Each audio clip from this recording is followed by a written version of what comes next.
రేవంత్ రెడ్డి మాటల్లో ఓటమి భయం కనబడుతోందని ఎమ్మెల్యే హరీష్ రావు అన్నారు. పార్లమెంటు ఎన్నికల్లో ఓడిపోతే ఆయన్ని దింపేస్తారన్న భయం వెంటాడుతోందన్నారు. కాంగ్రెస్ బీజేపీ నేతలు దేవుణ్ణి అడ్డం పెట్టుకుని రాజకీయాలు చేస్తున్నారని మండిపడ్డారు. డమ్మీ అభ్యర్థిని పెట్టి బీజేపీ గెలవాలన్న రేవంత్ ఆలోచనకు కరీంనగర్ ప్రజలు తగిన సమాధానం చెప్తారని హరీష్ రావు తేల్చి చెప్పారు.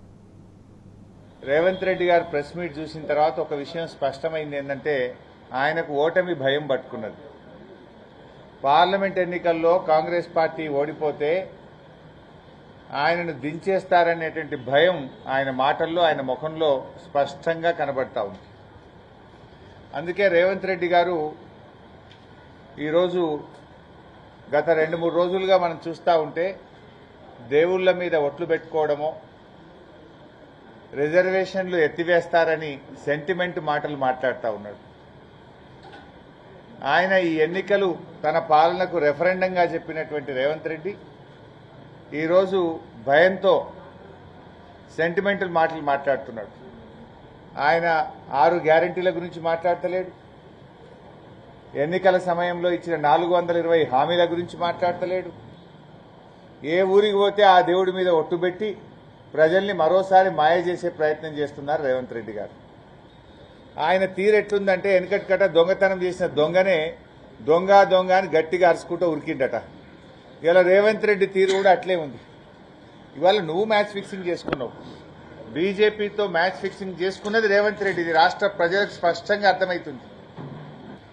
దుబ్బాక ఉప ఎన్నికలో గాని, మునుగోడు ఉప ఎన్నికలో గాని, హుజూరాబాద్ ఉప ఎన్నికల్లో 3 చోట్ల నీ కాంగ్రెస్ పార్టీ డిపాజిట్ ఎందుకు పోయింది?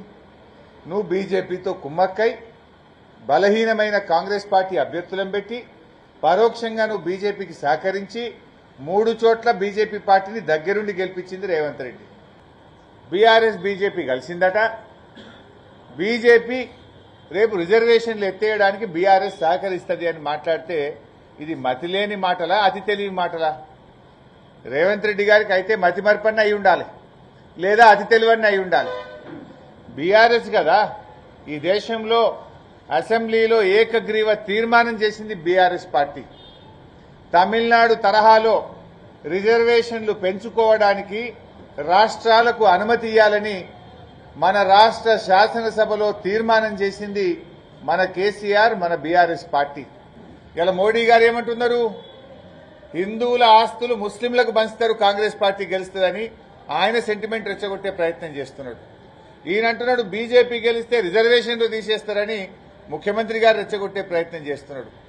ప్రజల ఎజెండా లేదు, పేదల ఎజెండా లేదు, రైతుల గురించి మాట్లాడరు, దళితుల గురించి మాట్లాడరు, గిరిజనుల గురించి మాట్లాడరు, సంక్షేమం పట్టదు.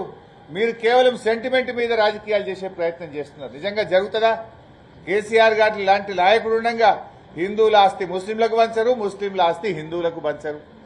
కేసీఆర్ లాంటి నాయకుడు ఈ దేశంలో ఎంతో మంది రీజనల్ పార్టీస్ ఉన్నాయి, ఎంతో మంది బలమైన నాయకత్వం ఉన్నది. రిజర్వేషన్లు రద్దు జరుగుతుందా?